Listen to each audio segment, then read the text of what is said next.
The tapestries, thick with secrets, rarely told a lie, not to me at least, for I was not merely an observer, a chronicler of deeds done in daylight. No, my vantage point, you see, was far more intimate. I was the shadow that clung to the Sultan's silks, the whisper caught in the ornate carvings, the silent witness to truths nobody was ever meant to hear. I saw the raw, unvarnished heart of power, exposed in those fleeting moments when an empire, vast and unforgiving, teetered on a single, desperate breath. Imagine this, if you will. The most dangerous woman in the Ottoman Empire rarely wore a crown. She wore chains. A slave, traded like common chattel, an anomaly in the rigid order of the seraglio. Until she didn't. Until her presence became a disruptive force, a seismic shift threatening the very foundations of a dynasty. What unseen forces must have been at play? What whispered promises for a man to risk everything? The court, a tableau of opulent silence, moved with a slow, luxurious rhythm. Every gem on every caftan glittered, every plume swayed with deliberate grace. Yet, beneath this visible splendor, a different current flowed, a crushing weight, invisible, suffocating. The Sultan, whose word was law, whose gaze could condemn, trapped himself. His absolute power, a gilded cage, pressed down upon him, demanding a choice no man should ever have to make: the immutable stability of his bloodline or the intoxicating, perilous allure of forbidden passion. That crown, heavy with 1,000 years of conquests and 1,000 betrayals echoes, was no mere adornment. It was a shackle, forged in gold, encrusted with the stones marking his burden. It pressed down, not only on his brow, but into his soul. And in the quiet, hushed chambers, where only the dust motes danced in the slivers of light, I saw it. The tremor.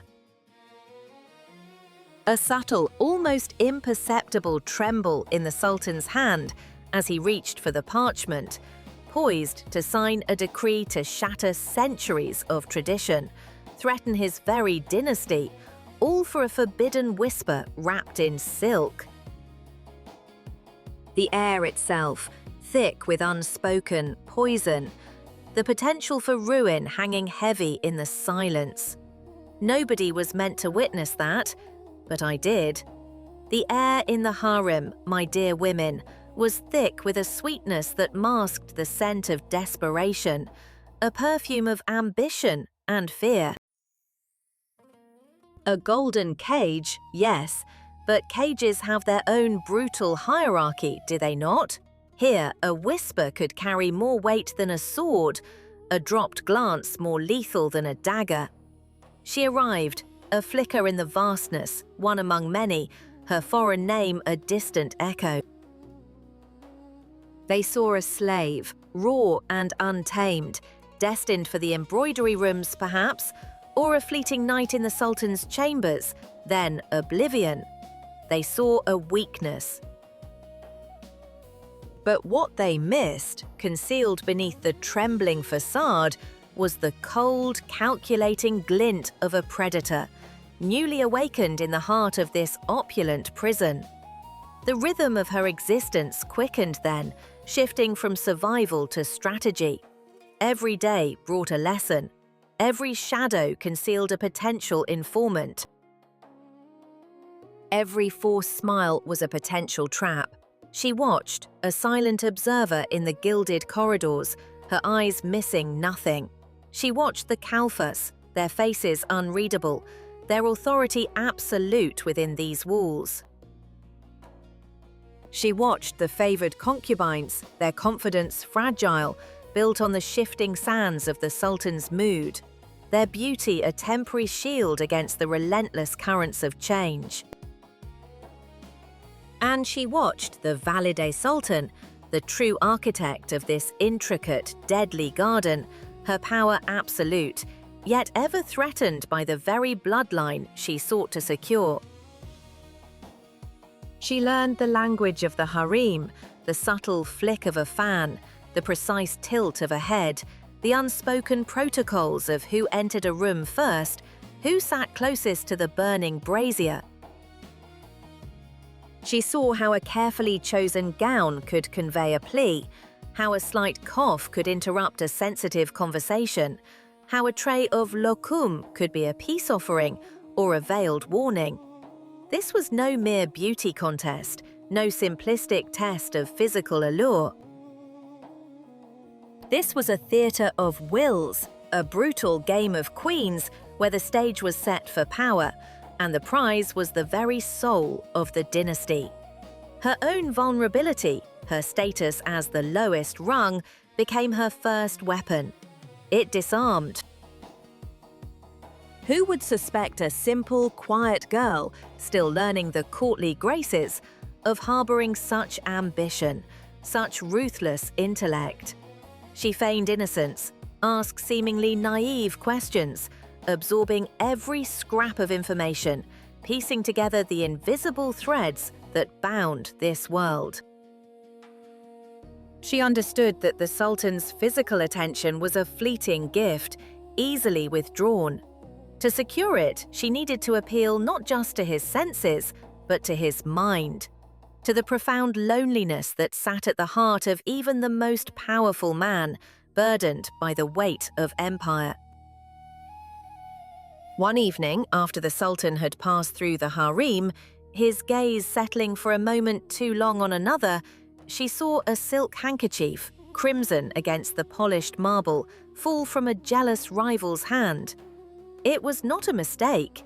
It was a message, a challenge, meant to be seen, a silent declaration of war. The other concubines averted their eyes, feigning indifference, or perhaps too fearful to acknowledge the open hostility. But she, the new arrival, saw the raw, potent intent. She understood then. These battles were fought without a single blade, without a single word of defiance. They were fought in the unspoken, in the symbolic, in the deadly nuances of silence. She began to cultivate her own symbols.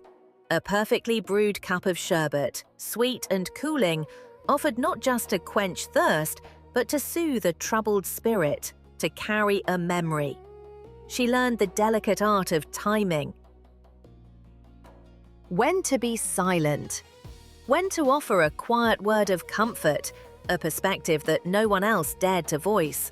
She didn't seek to conquer with brazenness, but to infiltrate with understanding. She offered the Sultan not just physical solace, but intellectual companionship, a refuge from the endless demands of his realm, a true confidant. She became his quiet echo, reflecting his own unvoiced thoughts back to him, weaving herself into the very fabric of his consciousness, making herself indispensable. The other women, blinded by their own jealousies and by the simplistic notion of beauty as power, saw her quiet rise as mere luck, or perhaps the Sultan's fleeting fancy. They underestimated the relentless calculation behind her demure facade.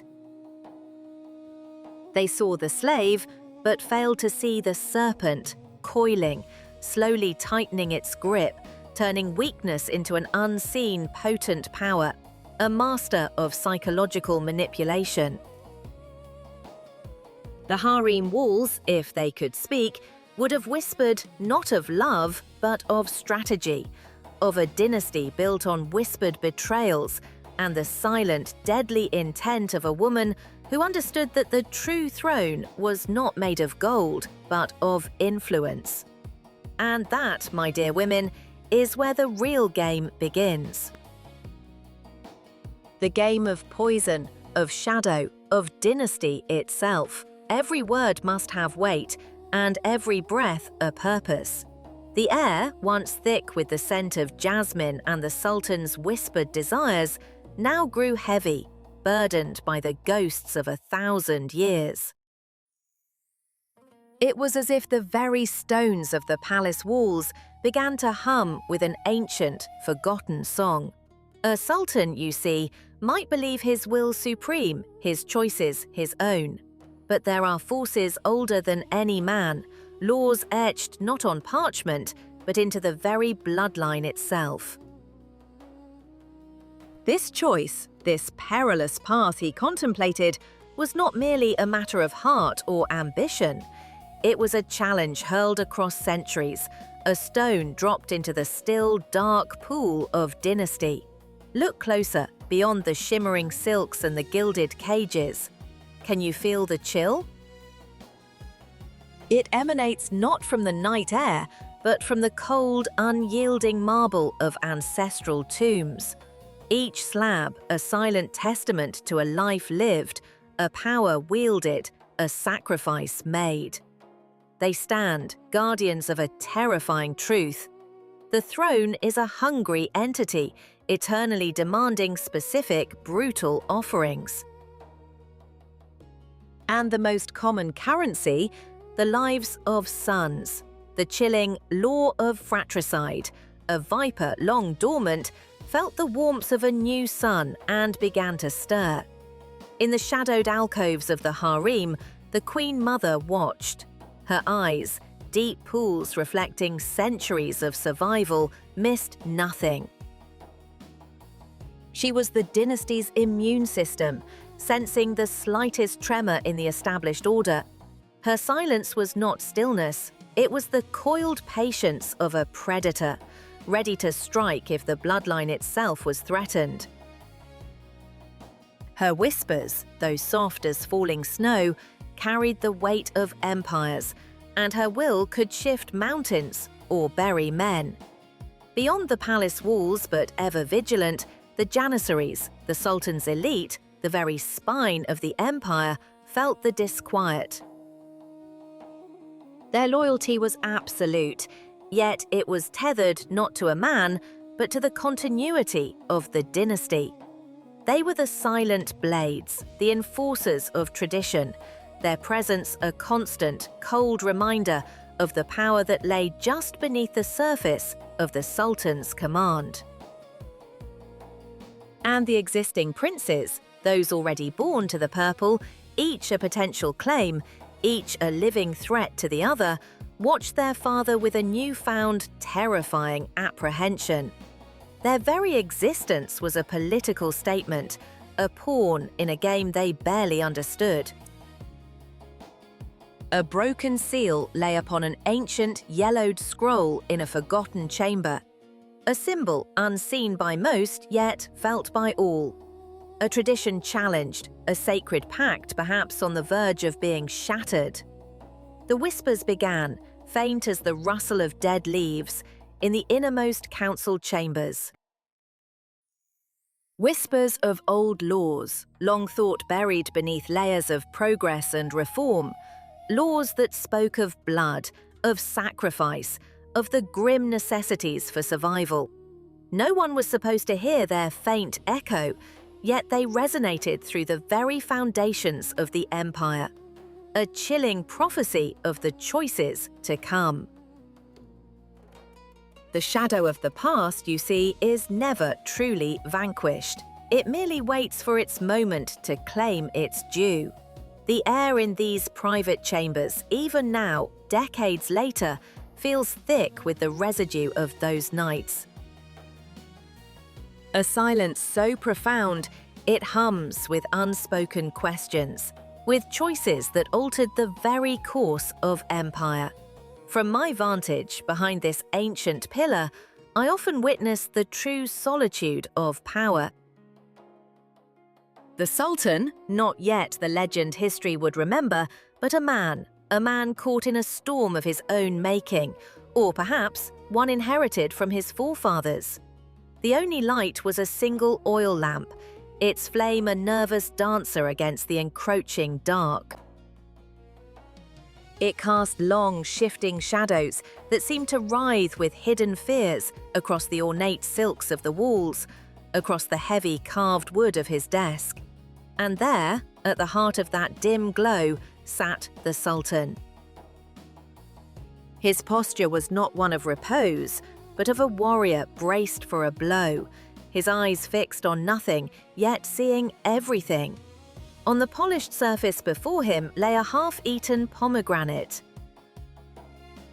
Its crimson seeds, scattered like fractured jewels, stained the white linen beneath, a stark metaphor for the dynasty itself, rich, potent but bleeding, irrevocably broken in places. Each seed a life, each discarded piece a promise unfulfilled. He saw them, the faces of his viziers, their ambition a tangible heat even in their absence, each counsel a poisoned chalice offered with a smile. Secure the bloodline, Your Majesty. Eliminate the threat, Your Majesty. Each word a chess move whispered in the dead of night, shaping an invisible board of life and death. Do you understand the pressure? To be the fulcrum upon which an entire empire balances. He was not a villain, not in those moments. He was a man, burdened by a crown of thorns, bleeding internally from the weight of choices that would shatter lives. The demands of the bloodline, an ancestral echo demanding purity, strength, an unquestioned succession, that was the bedrock. But then there was her. The slave, whose intoxicating influence had seeped into his very soul, disrupting the ordered universe of his ancestors. Her eyes, a silent plea, her touch, a dangerous solace. His mind was a battlefield, a frantic chess game where every piece was flesh and blood. Move the vizier, consolidate power, but risk the ire of the old guard. Advance a prince, secure the future, but invite the shadow of betrayal from within his own house. Or protect her, the slave, elevate her, and watch the dynasty itself tremble, perhaps even fracture. Each option fraught with peril. Each potential outcome, a future etched in regret or worse, in blood. He picked up a single pomegranate seed, rolling it between his thumb and forefinger, a tiny crimson globe of destiny. The silence in that room was not empty. It was heavy, suffocating, pregnant with the unspoken. This was the true game of queens, was it not? Not merely their plotting, their jealousies, their silken poisons, but the Sultan's agony in navigating their treacherous currents. He was the one who had to weigh the future against desire, tradition against innovation, stability against love. Nobody was meant to know the torment that bled into those decisions, made in the dead of night under the nervous flicker of a lamp. No one was meant to see the man behind the magnificent robes wrestling with his soul, knowing that whatever move he made on that invisible chessboard, it would leave a trail of devastation.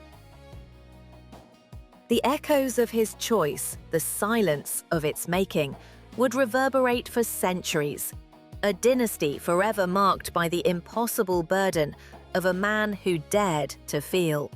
And from my pillar, I witnessed the moment the Sultan prepared to move his king. The cost, unseen, unheard, would be paid by many. The choice had been made. Not with thunder or clash of steel, but with a whisper, cold and precise, that rippled through the palace stones, settling into every shadowed corner. One less shadow now graced the gilded halls, its absence a gaping maw in court life's tapestry. No mourning cries dared echo, no wails of despair rent the air. Only a profound, chilling silence that spoke volumes. You felt it, didn't you? the sudden emptiness at the morning meal, a porcelain cup untouched. The slight, almost imperceptible shift in an aga's bowing, the way certain gazes, once fixed with fervent loyalty, now darted like trapped birds, seeking new constellations in power's ruthlessness. A silent betrayal, almost. The price, already paid, was etched not in gold or conquered lands, but in a stain forever clinging to the dynasty's bloodline. A single blossoming crimson drop upon the pristine white silk of a discarded gown, left perhaps in haste or in flight, or as a final desperate testament. Irremovable. A stark, vivid scar on history's fabric. It was then, as the last rays of a hesitant dawn struggled through latticed windows, painting dust motes in spectral light, that the distant boom resonated. Not the joyous canon of celebration, but a cold, echoing pronouncement from city walls. A sound that sealed a fate, irreversible, signaling a change no one could defy, echoing the void left behind. And in the very heart of the Sultan's private chambers, where empire's weight was often decided, a chair stood empty. Not merely vacant, but hollowed by sudden absence, by the shadow of one who would never return, and by the ghost of what might have been. The victor, you understand, inherited not triumph, but a heavier burden. For the throne demands more than loyalty, it demands souls, and leaves an indelible mark on all who touch it.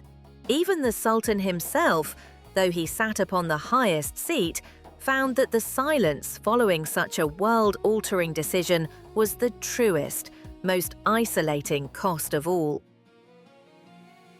There is no escape from it, not even for a padishah. It whispers of choices made, of lives extinguished, and of a dynasty forever marred.